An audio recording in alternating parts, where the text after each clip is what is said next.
That's how Red Channels got started.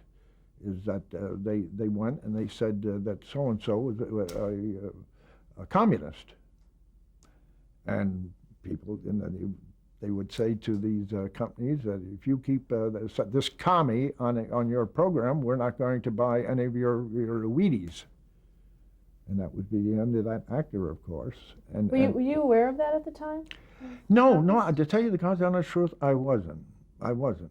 I didn't get.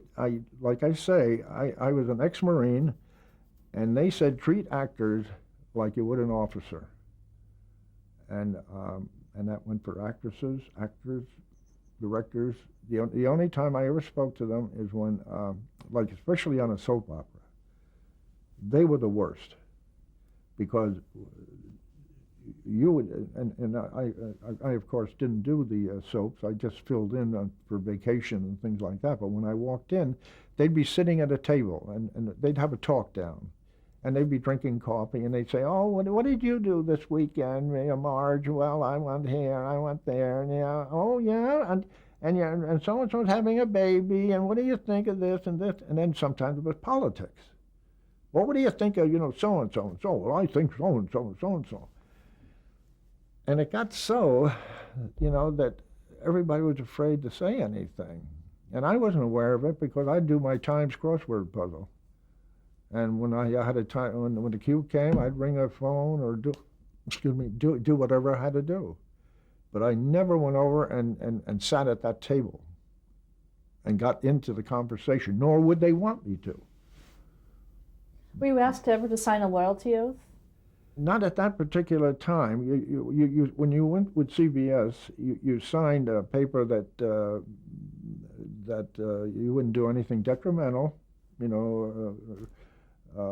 or you could be fired in radio for two things: for drinking and insubordination.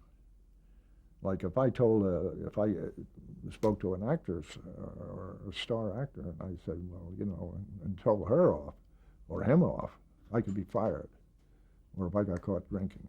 So as a result, there was something called Sen, which was a breath refresher.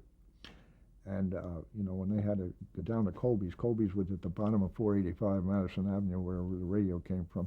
And if they had a drink, they would take the Sen. So it got so that even if you took Sen, you were accused of being a drinker. But yeah, no, it was very dangerous times, though. But I don't know of any actors that I worked with. I never knew their names. I never bothered to know their names.